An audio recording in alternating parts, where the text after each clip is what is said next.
Today's another good day. I'm doing some work to the Corvette with my boy Justin. So he'll be videoing for me while I'm doing some work.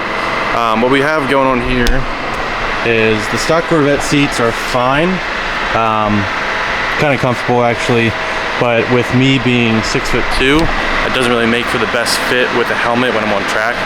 So what we got here is some Corbeau seats, some seat brackets, and then a shark bar harness bar. We have the seats for both sides. They're very lightweight, very comfortable positioning, and then the harnesses are a 5-point cam lock. So we're trying to get that done. I have my boy wants to borrow this in a little bit, so we'll get cracking on there right here.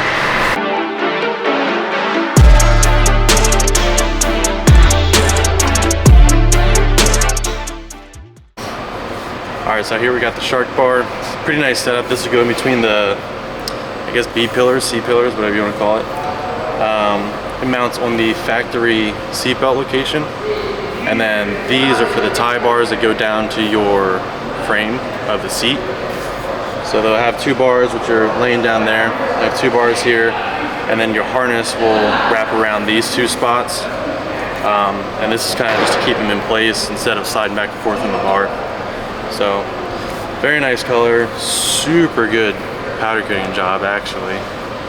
Very impressed with that. But yeah, we'll throw these in the car and then show you what we're working with. Cool comparison between the stock and the aftermarket seat. Got the same color coordination, which I didn't even try. These just came up for sale on Marketplace. They match very well with the interior, so happy about that. Not a huge fan of the red, honestly, but it fits the car real well, so we'll keep going with it.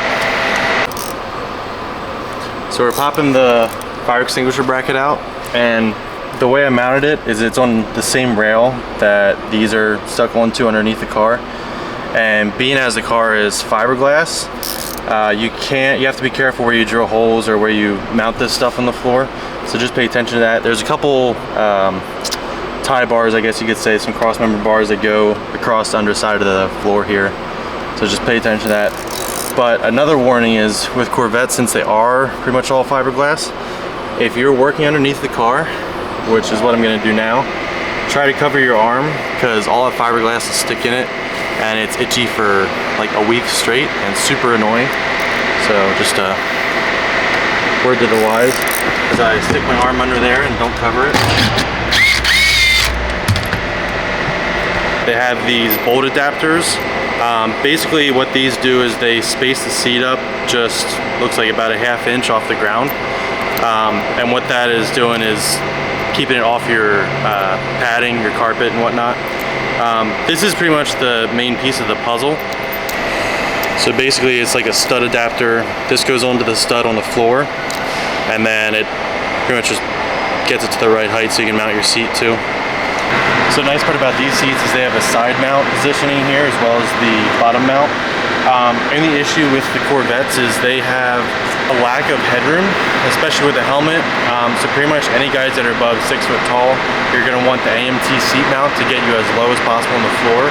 And then if you're using the Corbeau FX1 seats, this is the Pro version, you're going to have to hack off the bottom, at least in the back here. Probably won't have to touch the front because usually it's tilted. But we're going to have to trim this off because that'll give us an extra inch of room towards the floor, and that'll just get us our head away from the ceiling as much as possible, so we're not bouncing off and whatnot. So kind of a shame, but we're going to hack these off in the bottom and throw them in the car and get the positioning right.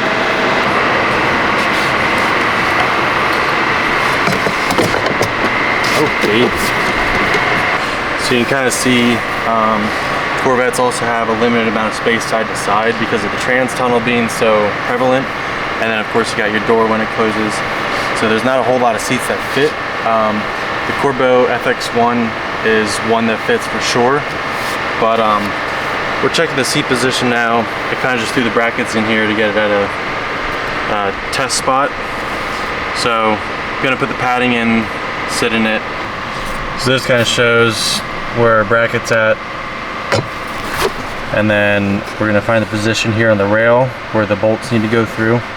And then I'll sit in it, put the padding in, get my helmet on, and figure out where exactly I'm comfortable at and where is a good placement to be able to reach all the controls and handle the car well as pedal placement. So we're going to be leaning the seat up, leaning the seat back, kind of moving around, getting a good spot for it. This is probably the most tedious part of the whole entire install, is getting your seat position right, but it's also the most important. So this is going to take a while. You're going to have to move stuff around. Pretty much what you want to focus on is mounting the front of the seat, and then the rear is just kind of going to sit wherever it is. So get the front of the seat in, check your positioning, move stuff around how you have to, and then once that is finalized and you have a good position figured out as far as which hole to put it in, which notch to set it at, and then you can tighten that up and then just put the rear of the seat in.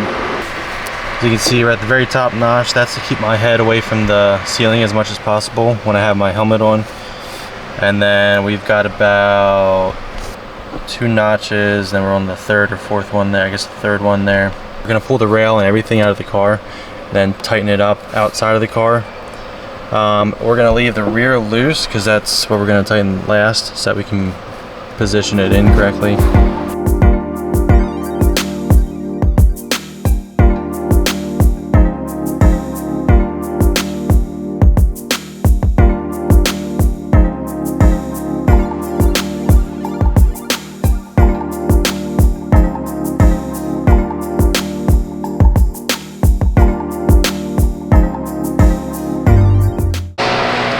So I got pretty much everything set up here. Front bracket is in, it's at the position I wanted at, and then we had to go as high as possible to get my feet at the right spot, as well as being able to clear the roof from my helmet. The rear position, what I do to get this in place, because it does slide back and forth, so if you tighten this up, you're kind of screwing yourself to get the front in. So I mount the front up, get that all tightened down, leave this somewhat loose so that this can rotate. And then what I'll do with this is I'll get the position that I want, kind of mock up where I want my bolts and everything. It's going to be in the furthermost position up top, and then the bolts of course are 4 apart, and get in position there.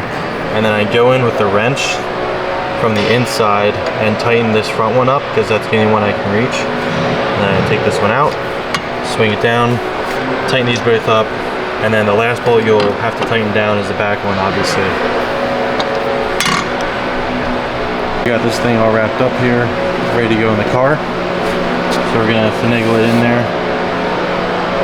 So if you follow the instructions that the Shark bar sends with it, it's very, very detailed, explains everything very well.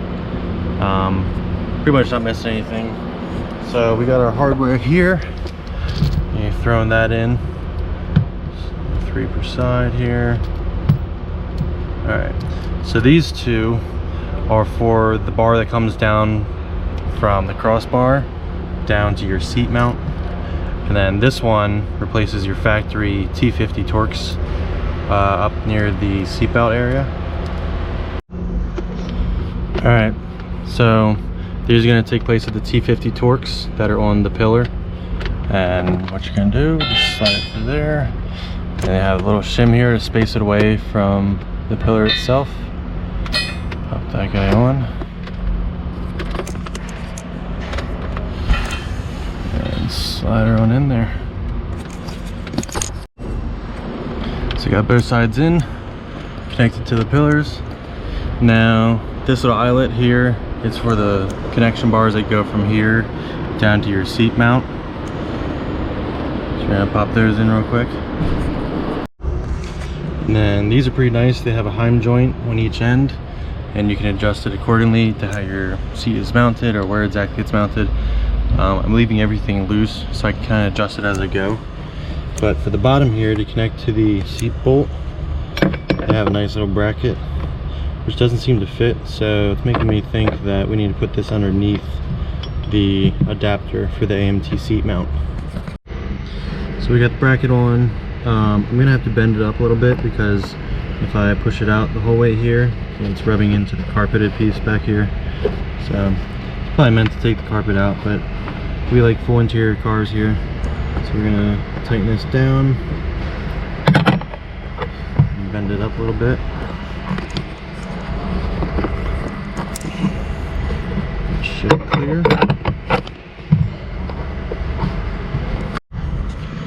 Got it bent up. Sits pretty nice. It's still hitting the carpet, but it was really rubbing into it pretty hard before. So we'll throw a bolt through here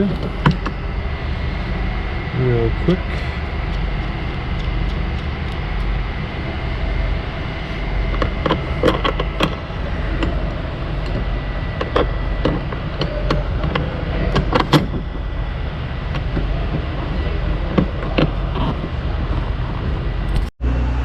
So for the side bolts here, they go in your pillar.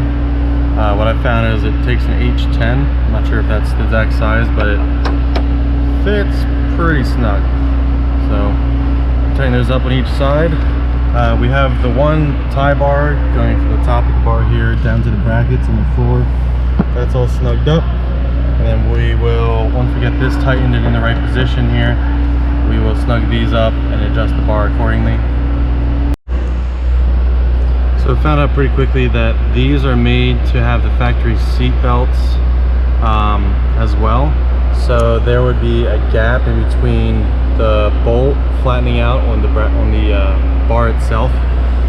So we're gonna get I think a washer in here that should make up the difference plenty, and be a real nice tight fit.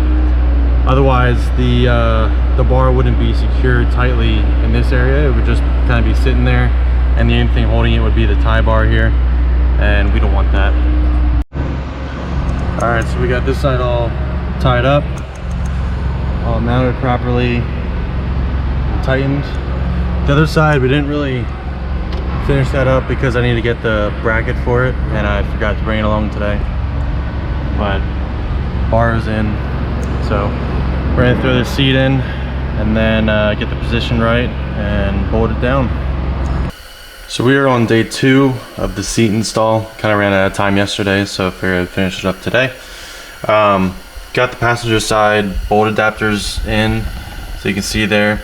They're a different brand, so they're a little bit higher than what the driver's side seat is. And then we got the shark bar in, obviously. But for this side, I found this little bump there, and there's actually a sensor underneath there. Doing some research and asking a couple of guys, I found out that that is the yaw sensor. Now what the yaw sensor does is it's basically measuring if you're going straight. I've heard that alignment will affect it if your alignment's way out of whack.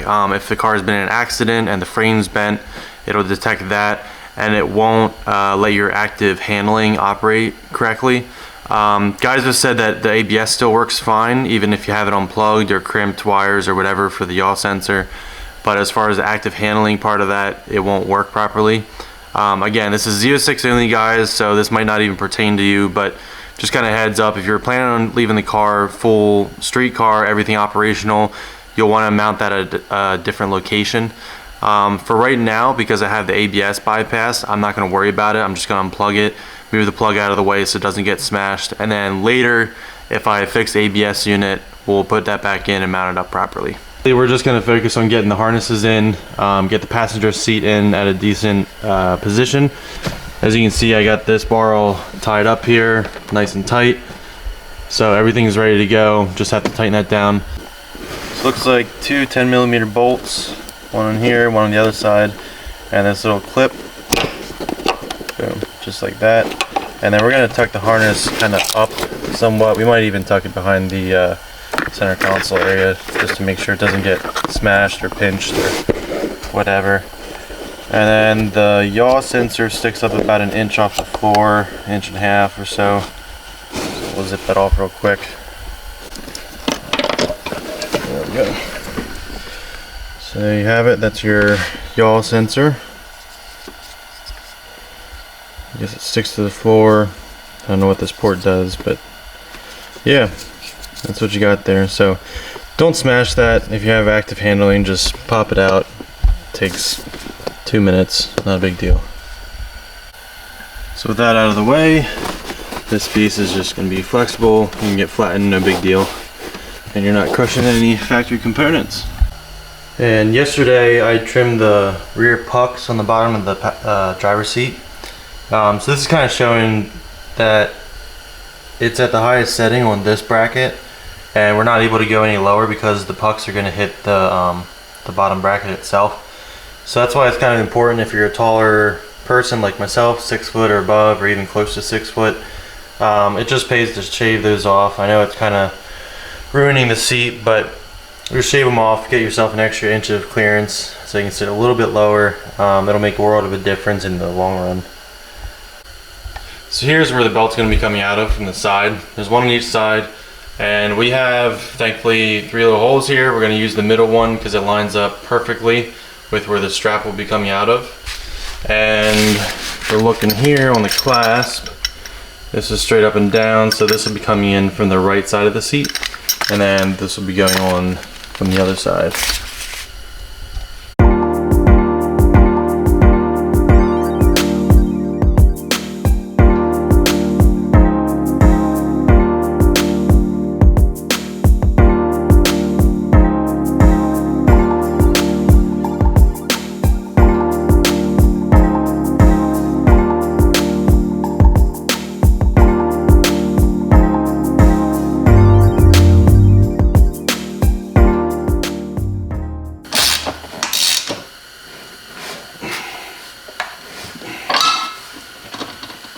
Alright, just like that, pretty easy.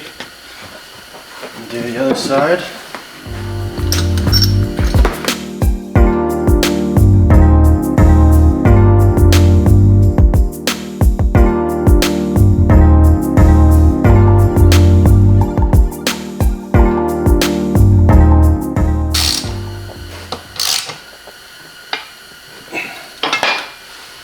Boom, done.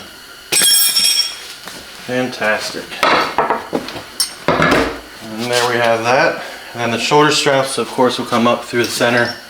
And then we can adjust this to our liking because my waist is not that big.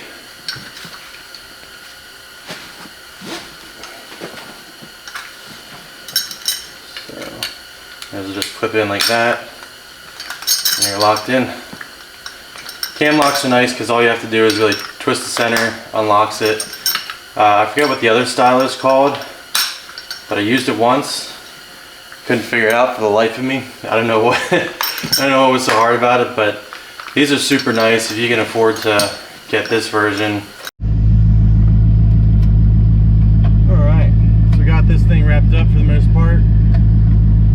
And we lost track of time, so we need to go get something to eat ASAP because I can tell my blood sugar is like pretty low.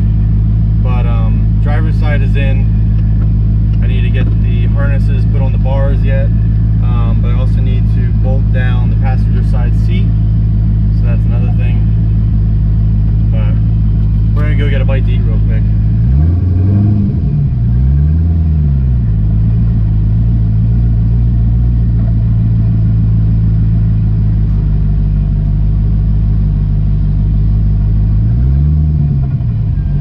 Already I can tell this seat is so much nicer to have. It'd be sick on track.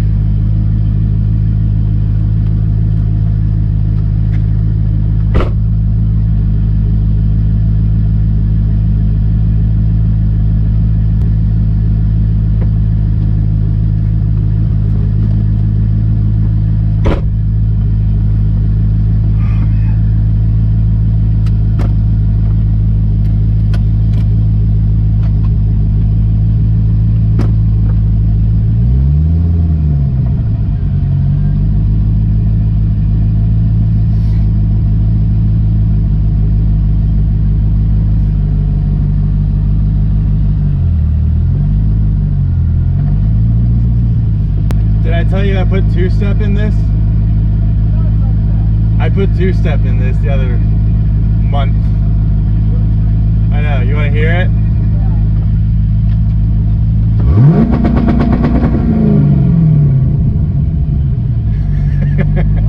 Thank you.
close to the Mexican border that you can just drive over the border, test your car out, and then go right back home.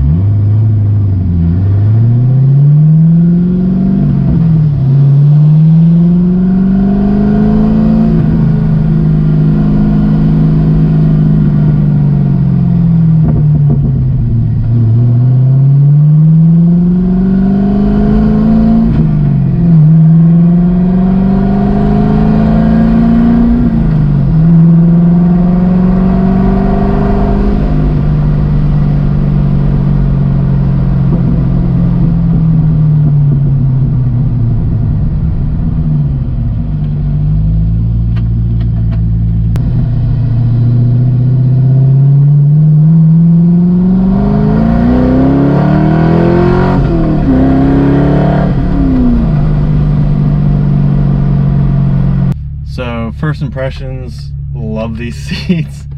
Oh man, I should have done this so long ago.